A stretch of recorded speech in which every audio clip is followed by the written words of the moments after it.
നമസ്കാരം, ഐഡബ്ല്യു ക്യാമ്പസിലേക്ക് സ്വാഗതം. ഈ ഒരു വീഡിയോയിൽ നമ്മൾ നോക്കാൻ പോകുന്നത് ലോഗ്സ് എന്താണ് ഈ ലോഗ്സ്, അതുപോലെ ഈ ലോഗ്സിന്റെ പ്രത്യേകത എന്തൊക്കെയാണ്.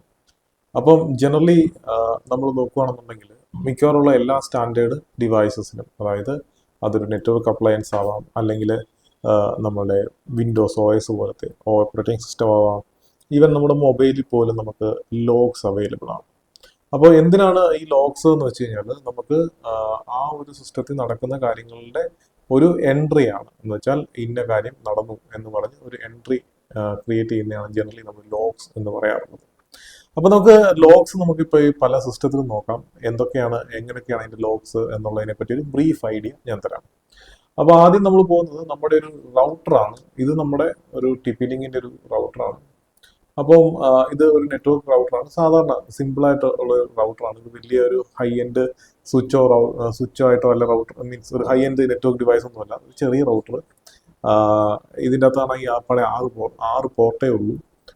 പക്ഷേ ഇത് ഒരു അത്യാവശ്യം ഒരു ചെറിയ ഇൻഫ്രാസ്ട്രക്ചറൊക്കെ മാനേജ് ചെയ്യാൻ പറ്റിയ ഒരു സംഭവമാണ്. അപ്പോൾ ഇതിൻ്റെ അകത്ത് നോക്കിയാൽ പോലും നമുക്ക് ലോഗ്സ് കാണാൻ പറ്റും. ഇപ്പോൾ ഇതിൻ്റെ അകത്ത് പോയാൽ സിസ്റ്റം ലോഗ് എന്ന് പറഞ്ഞൊരു ഓപ്ഷൻ ഉണ്ട്.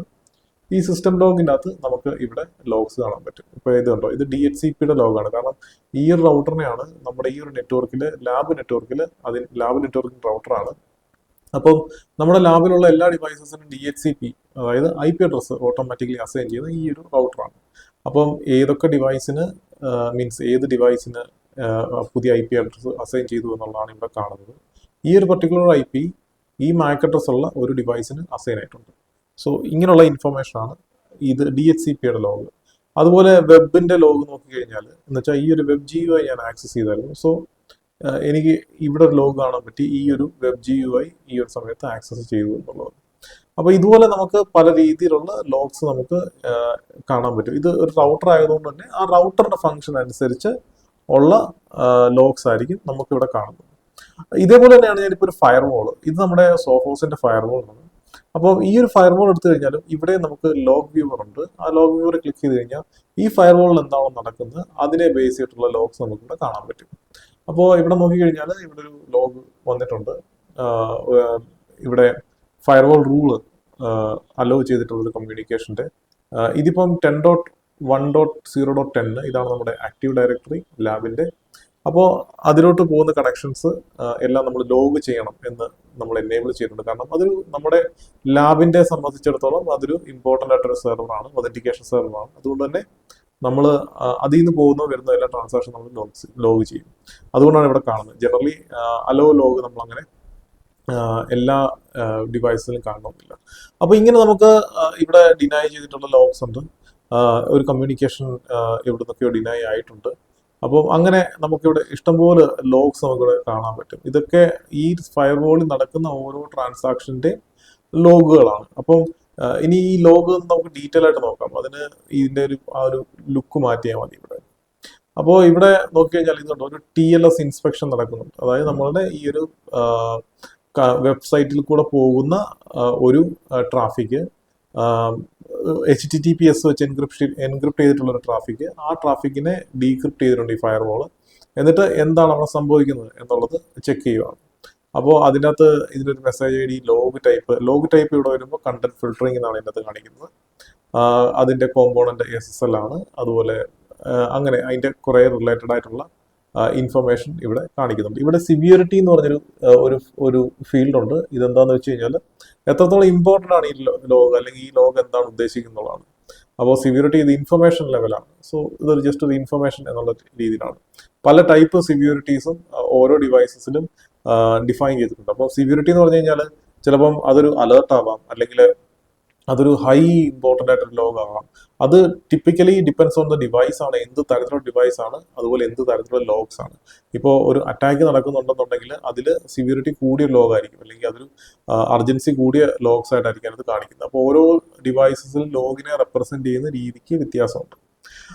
അപ്പോൾ ഈ ലോഗിൻ്റെ അകത്ത് ബേസിക്കലി ഇങ്ങനെയുള്ള കുറേ ഇൻഫർമേഷൻസ് ആയിരിക്കും നമുക്ക് ഇവിടെ കാണാൻ പറ്റുന്നത്. ഇതാണ് ഒരു ഫയർവാളിൽ നിന്നൊരു ലോഗ് എടുത്തു കഴിഞ്ഞാൽ. ഇനി ഇതേപോലെ തന്നെയാണ് നമ്മൾ ഇപ്പം ഒരു വിൻഡോസ് സെർവർ, ഇതിന്റെ ആക്റ്റീവ് ഡയറക്ടറി ആണ്. അപ്പോൾ ഇതിൽ നമുക്ക് ഇവൻ വ്യൂവർ എന്ന് പറഞ്ഞൊരു ഓപ്ഷൻ ഉണ്ട്. വിൻഡോസ് സെർവറിൽ അല്ലെങ്കിൽ വിൻഡോസ് ക്ലയന്റിലാണെങ്കിലും നമുക്ക് ഈ ഒരു ഇവന്റ് വ്യൂവർ കിട്ടും. അന്നേരം ബേസിക്കലി ഈ ഒരു ഇവന്റ് വ്യൂവറിൻ്റെ അകത്താണ് ഈ ഒരു വിൻഡോസിനെ സംബന്ധിച്ചിടത്തോളം ലോഗ്സ് വരുന്നത്. ഇപ്പോൾ വിൻഡോസ് ലോഗ്സ് വന്നിട്ടുണ്ട്. ബൈ ഡീഫോൾട്ട് ആയിട്ട് നമുക്ക് ഇവിടെ ആപ്ലിക്കേഷൻ ലോഗ് കാണാൻ പറ്റും. ഈ വിൻഡോസിൻ്റെ അകത്ത് എന്തൊക്കെ ആപ്ലിക്കേഷനാണ് റൺ ചെയ്ത് അതിൻ്റെ പറ്റിയ ഒരു ലോഗ് ആയിരിക്കും ഇത്. അതുപോലെ സെക്യൂരിറ്റി ലോഗ്, ഇതിൻ്റെ അകത്ത് ആരൊക്കെ യൂസർ ഒതന്റിക്കേറ്റ് ചെയ്തു, അതുപോലെ ആ ഒതന്റിക്കേഷൻ്റെ സെക്യൂരിറ്റി റിലേറ്റഡ് ആയിട്ടുള്ള ലോഗ്സ് നമുക്ക് ഇവിടെ കാണാൻ പറ്റും. അതുപോലെ സിസ്റ്റം ബേസ് ചെയ്തിട്ടുള്ള എന്തെങ്കിലും കാര്യങ്ങളുണ്ടെങ്കിൽ അതിൻ്റെ പറ്റും. സോ അങ്ങനെ നമുക്ക് കാണാൻ പറ്റും. ഇപ്പോൾ ഇതിൻ്റെ അകത്ത് ഞാൻ ആക്റ്റീവ് ഡയറക്ടറി സെറ്റപ്പ് ചെയ്തിട്ടുണ്ട്. സോ ഇവിടെ നമുക്ക് ആക്റ്റീവ് ഡയറക്ടറിയുടെ ലോഗ്സും നമുക്കിവിടെ കാണാൻ പറ്റും. അങ്ങനെ ഈ വിൻഡോസിൽ അല്ലെങ്കിൽ ഈ ഒരു സിസ്റ്റത്തിൽ നമുക്ക് സ്പെസിഫിക്കലി റൺ ചെയ്യുന്ന ഓരോ ആപ്ലിക്കേഷൻ്റെയും അല്ലെങ്കിൽ ഇത് വിൻഡോസ് സപ്പോർട്ട് ചെയ്യുന്ന ഫീച്ചേഴ്സ് ആൻഡ് റോൾസിൻ്റെ ഒക്കെ ലോഗ്സ് നമുക്കിവിടെ കാണാൻ പറ്റും. അപ്പോൾ ഇതാണ് ഇതിൻ്റെ അകത്തൊരു കാര്യം. അപ്പോൾ ഇപ്പോൾ ഇതിൻ്റെ അകത്ത് DNS സെർവർ ഉണ്ട്. അപ്പോൾ അതുകൊണ്ട് DNS സെർവറിൻ്റെ ലോഗ്സ് നമുക്ക് കാണാൻ പറ്റും. ഇതിൻ്റെ അകത്ത് DNS ക്വറികളുടെ ലോഗ്സ് ആയിരിക്കാം. അതുപോലെ തന്നെ ആക്റ്റീവ് ഡയറക്ടറി വെബ് സർവീസസിൻ്റെ ലോഗ് നമുക്കിവിടെ കാണാൻ പറ്റും. അങ്ങനെ നമുക്ക് ഓരോന്നിൻ്റെയും ലോഗ്സ് ഇവിടെ കാണാൻ പറ്റും. സോ ഇതാണ് ഒരു വിൻഡോസ് അല്ലെങ്കിൽ മൈക്രോസോഫ്റ്റ് ഇതിൽ വരുന്ന ലോഗ്സ്. അപ്പോൾ ഈ ലോഗിൻ്റെ അകത്തുള്ള ഇൻഫർമേഷൻ, ഈ ഡീറ്റെയിൽസ് എടുത്ത് കഴിഞ്ഞാൽ ഇതിനൊരു XML ഫോർമാറ്റിൽ അവരത് കാണിച്ചു തരും. അപ്പോൾ ഇതിൻ്റെ അകത്ത് ഈ സിസ്റ്റം ഓപ്പൺ ചെയ്താൽ ഇതിനൊരു ലോഗ് ഇവൻ്റ് ID ഉണ്ടായിരിക്കും. അതുപോലെ അതിൻ്റെ ഒരു വേർഷൻ ലെവല്, ഈ ലെവലാണ് ശരിക്കും പറഞ്ഞാൽ സിവിയറിറ്റി എന്ന് പറയുന്നത്.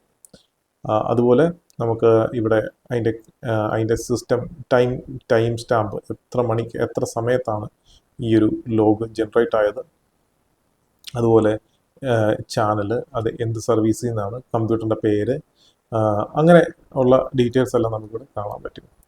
അപ്പോൾ ഇതാണ് ഈ ഒരു മൈക്രോസോഫ്റ്റിൻ്റെ വിൻഡോസ് സെർവർ വരുന്ന ലോഗ്സ്. അപ്പോൾ നമുക്ക് മൾട്ടിപ്പിൾ ഡിവൈസസ്, ലിനക്സിൻ്റെതായ ലോഗ്സ് ഉണ്ട്. അതുപോലെ ഈവൻ നമ്മൾ നോക്കുകയാണെന്നുണ്ടെങ്കിൽ നമ്മളുടെ സാധാരണ ഒരു ഇന്റർനെറ്റ് മോഡം എടുത്തു കഴിഞ്ഞാൽ ആ മോഡത്തിലും ഇങ്ങനെയുള്ള ലോഗ്സ് ഉണ്ടായിരിക്കും. നിങ്ങളുടെ തന്നെ ഇന്റർനെറ്റ് മോഡം എടുത്തതിന് ശേഷം അതിൻ്റെ ഈ പറഞ്ഞ GUI-ലോട്ട് ലോഗിൻ ചെയ്യാൻ നോക്കുക. ലോഗിൻ ചെയ്തതിന് ശേഷം അവിടെ എവിടെയെങ്കിലും ഒരു ഓപ്ഷൻ ഉണ്ടായിരിക്കും സിസ്റ്റം ലോഗ് എന്ന് പറഞ്ഞ്.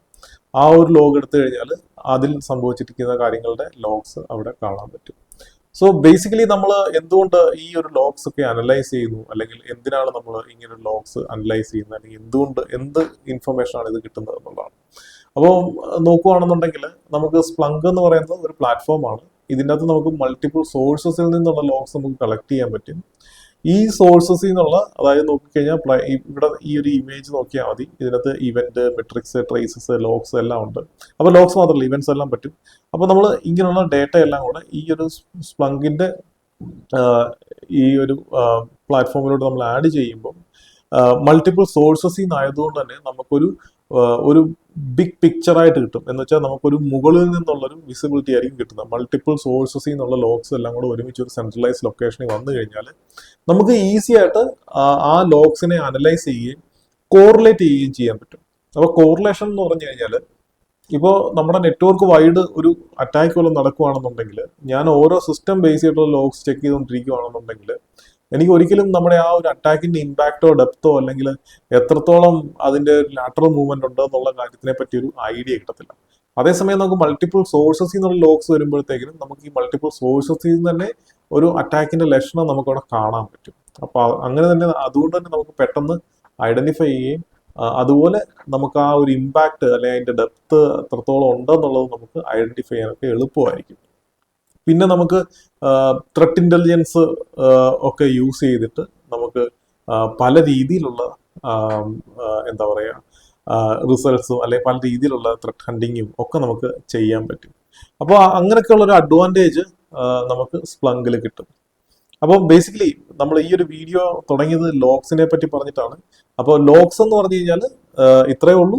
നമ്മളുടെ ഒരു സിസ്റ്റത്തിൽ അതിൽ നടക്കുന്ന ട്രാൻസാക്ഷൻ അല്ലെങ്കിൽ അതിൽ നടക്കുന്ന ഇവന്റുകളുടെ ഒരു എൻട്രി മാത്രമാണ് ലോഗ്സ്. ഈ ലോഗ്സ് വെച്ച് കഴിഞ്ഞാൽ നമുക്ക് പല ഇൻഫർമേഷൻ നമുക്ക് ഈ ലോഗ്സിൽ നിന്ന് എടുക്കാൻ പറ്റും. അത് വെച്ചിട്ടാണ് നമ്മൾ സ്പ്ലങ്കിൻ്റെ അകത്ത് ഈ ലോഗ്സ് എല്ലാം കളക്ട് ചെയ്തിട്ടാണ് നമ്മൾ ഇനി സെക്യൂരിറ്റി ഓപ്പറേഷൻ സെന്ററിലാണെങ്കിലും സോക്കിലാണെങ്കിലും അതിൻ്റെ സെക്യൂരിറ്റി പെർസ്പെക്റ്റീവിലായിരിക്കും ആ സമയത്ത് നമ്മൾ ലോഗ് ചെക്ക് ചെയ്യുന്നത്. അതേസമയം നമ്മൾ ഒരു സാധാരണ ഒരു ഓപ്പറേഷൻ സെന്റർ ഇൻഫ്രാസ്ട്രക്ചർ ഓപ്പറേഷൻസിലാണെന്നുണ്ടെങ്കിൽ നമ്മൾ ലോഗ്സ് ചെക്ക് ചെയ്യുന്നത് ഏതെങ്കിലും ട്രബിൾ ഷൂട്ടിങ്ങിനോ അല്ലെങ്കിൽ എന്തെങ്കിലും ഇഷ്യൂസോ അല്ലെങ്കിൽ നെറ്റ്വർക്ക് പെർഫോമൻസോ അല്ലെങ്കിൽ സെർവറിന്റെ ഹെൽത്തോ ഇങ്ങനെയുള്ള കുറേ കാര്യങ്ങൾ നോക്കാനായിരിക്കും നമ്മൾ ഈ ഓപ്പറേഷൻസിൽ നമ്മൾ ലോക്സ് ചെക്ക് ചെയ്യുന്നത്. സെക്യൂരിറ്റിയിലാകുമ്പോൾ നമ്മൾ സെക്യൂരിറ്റി ലോക്സ് ആയിരിക്കും നമ്മൾ കൂടുതൽ അവിടെ ചെക്ക് ചെയ്യുന്നത്. അപ്പോൾ എന്ത് ലോക്സ് നമ്മുടെ ഈ സ്പ്ലങ്കിൽ വരണം എന്നുള്ളത് നമ്മൾ എവിടെയാണ് ഈ സ്പ്ലങ്ക് ഉപയോഗിക്കുന്നത് അനുസരിച്ചിരിക്കും.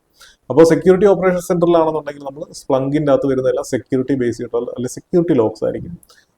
അതേസമയം ഓപ്പറേഷൻസ് വരുന്നത് വെച്ചാൽ ആ പർട്ടിക്കുലർ ഓപ്പറേഷൻ സെന്റർ അല്ലെങ്കിൽ ഇപ്പം നെറ്റ്വർക്ക് ആണെങ്കിൽ നെറ്റ്വർക്ക് മാനേജ് ചെയ്യുന്ന ഡിവൈസുകളിൽ നിന്നുള്ള പെർഫോമൻസിൻ്റെയും മെട്രിക്സും അതിൻ്റെ സ്റ്റാറ്റിക്സും അങ്ങനെയുള്ള കാര്യങ്ങളൊക്കെ ആയിരിക്കും നമുക്ക് അതും പ്ലസ് ലോഗ്സും ഉണ്ടായിരിക്കും ട്രബിൾ ഷൂട്ട് ചെയ്യാനായിട്ട്. ആ ലോഗ്സ് എല്ലാം കൂടെ ആയിരിക്കും നമ്മളവിടെ സ്പ്ലങ്കിൽ കളക്ട് ചെയ്തിട്ട് നമ്മൾ അതിനെ ഒരു ഇൻഫർമേഷൻ ആയിട്ട് മാറ്റുന്നത്. അപ്പോൾ ഇങ്ങനെയാണ് നമ്മൾ സ്പ്ലങ്ക് യൂസ് ചെയ്യുന്നത്. അപ്പോൾ എവിടെയാണോ നമ്മൾ ഈ ഡിവൈസ് യൂസ് ചെയ്യുന്നത് അതനുസരിച്ചുള്ള ഇൻഫർമേഷൻ ആയിരിക്കും നമ്മൾ കളക്ട് ചെയ്യുന്നത്.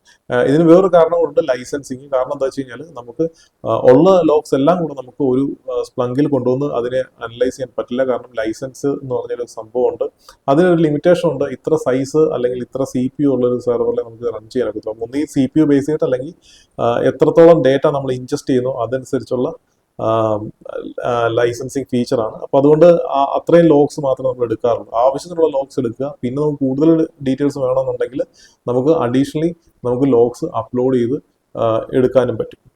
അപ്പോൾ അതൊക്കെ നമുക്ക് ഈ ഒരു വീഡിയോയിൽ കവർ ചെയ്യാം. അപ്പം ബേസിക്കലി ഈ ഒരു വീഡിയോ ലോഗ്സ് എന്താണ് എന്ന് പറയാൻ വേണ്ടിയിട്ടായിരുന്നു.